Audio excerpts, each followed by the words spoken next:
Alrighty, everybody, can you hear me? Can we gather around? I'll give you the lowdown of the stormwater design here and then pass it off to our BES folks that have also joined us.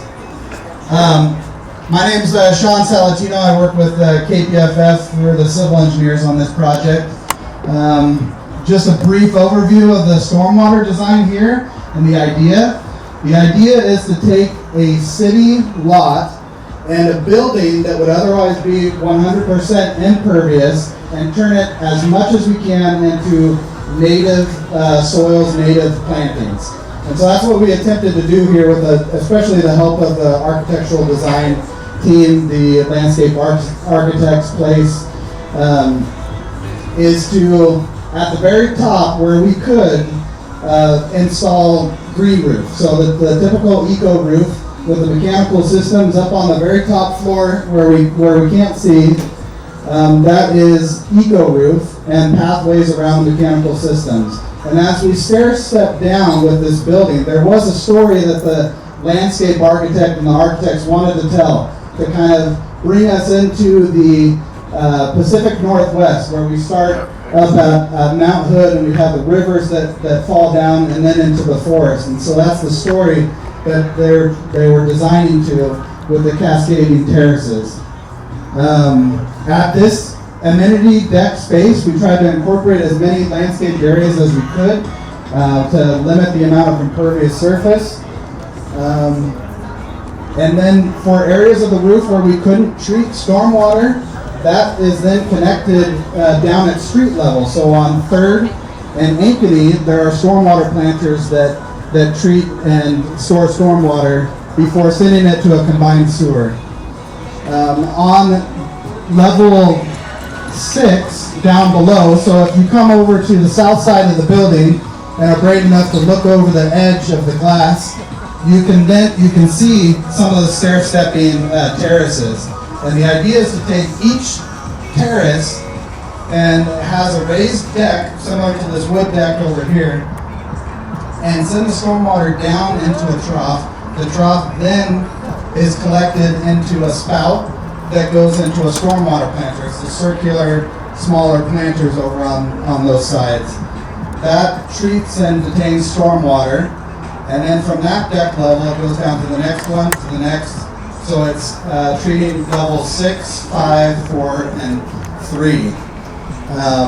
We were able to obtain close to just over 40% pervious area on this building, where it otherwise would have been 100% impervious, and slow down stormwater enough to obtain salmon safe certification, as well as LEED, and go above and beyond as much as we could for stormwater.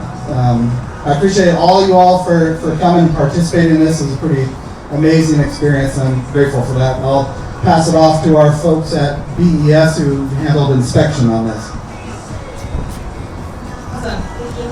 I'm Nava, I'm with the City of Portland with the Bureau of Environmental Services, and I work for the Stormwater Maintenance Inspection Program, which does the inspections of all of the stormwater assets that are built outside of the right of way. So built on private property, or like the private one we saw earlier today, or all of those. So we just did an inspection on this building last week to get a sense of what was going on. And we have over 15,000 assets in the city, and 3 of us that work to do the inspections. About 50% of those, though, are single-family residential. So it's any development in the city that's over 500 square feet. That's what triggers our stormwater management manual. Is required to manage the stormwater in some way with a wide variety of different types of facilities, some that are vegetated, some that are not. This is a pretty unique design here, where there's, like he was just describing, there's a lot of different planters, and the little circular planters are definitely, I think, a new design for us. We haven't seen that, but they seem to be working.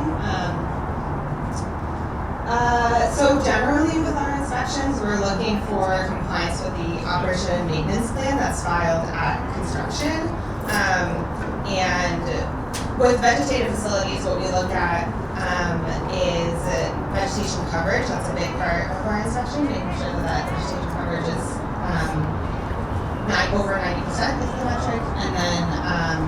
looking a lot at conveyance, so that checking inlets and overflows, structural elements, compaction, anything that kind of comes up. Other than that, and any site-specific maintenance concerns. So one thing we noticed on the inspection when we came here is that in those downspouts that go into the little planters, there is some like algae or sediment starting to build up, and so that's going to be a site-specific maintenance to figure out how to scrape that out on a routine basis. I think that is most of what I have to say. I think, yeah. If there's any other questions, I'm happy to answer them, or I can pass it off to Adrian. So I'm just sort of popping in here at the last minute. Adrian Iona, I work for BES. I manage the team that does the Stormwater Manual.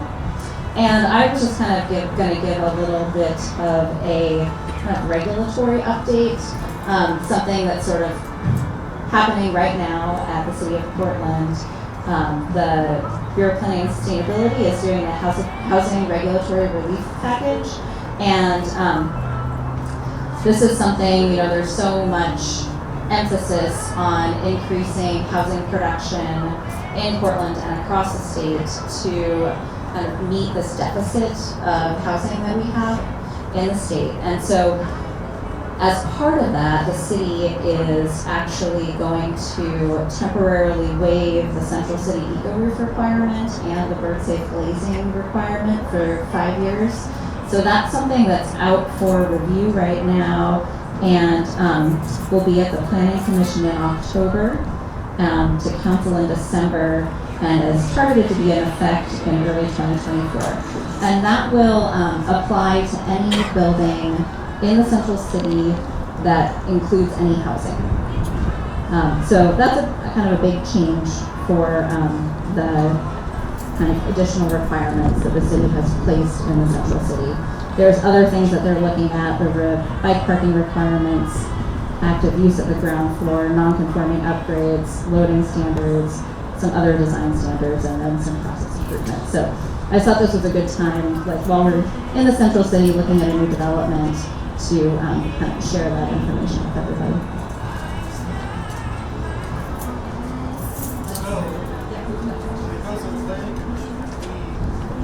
Share an idea that maybe we don't like this idea of getting rid of the eco requirement. So yes, Planning Commission sometime in October. Right? Correct. So there will be public comment available at the Planning Commission in October and at Council in December. Where is everything? Questions? I mean, I don't know anything about this. Who's the design team besides KPFF? Who's the architect and the landscape architect of the building? Yeah, so the design architect was a team out of Chicago, GREC. Yeah.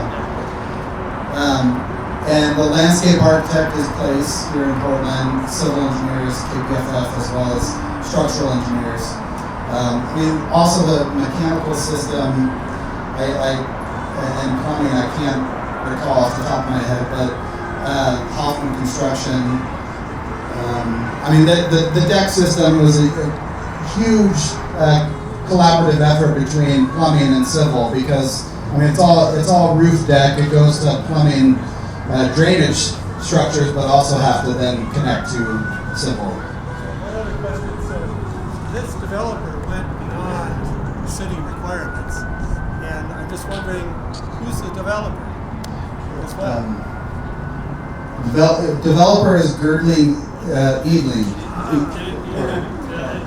Originally, Girdling Eveling, Green Cities now. We rebranded it a couple years ago, but as I'm sure most people, at least if you're in town, are aware of Girdling's long history with really trying to, push the envelope a little bit, take things to the next level as much as we can. So yeah, this building was I wasn't personally involved in it, but this building was a great project to work with. The architects all the way through the entire design team really kind of came together and made it happen. So we're very pleased.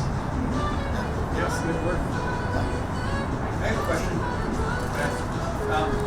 I noticed you can see like the scuppers that are taking water, it looks like it's taking from one roof down to the next one. Is it like that an overflow, or is that coming from the deck system itself? Yeah, so the scupper drains that you see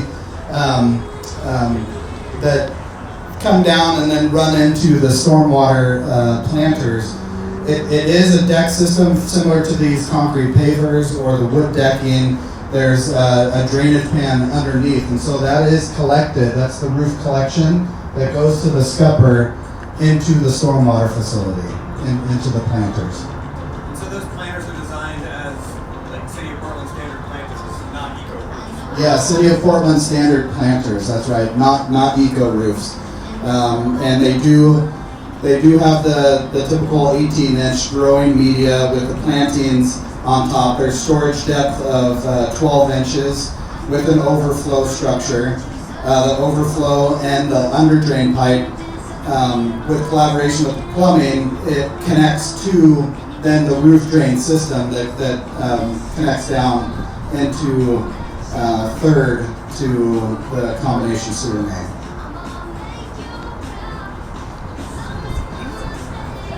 Hey, where's the beer?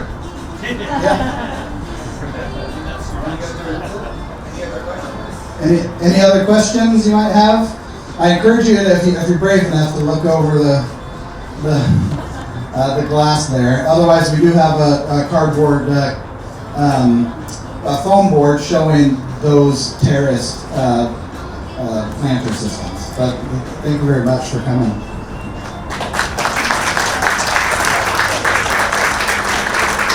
Yeah, thank you, Green Cities, for hosting this. We really are appreciative.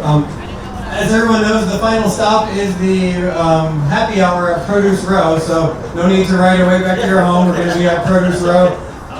Drinks are included and food and everything, so please come join us.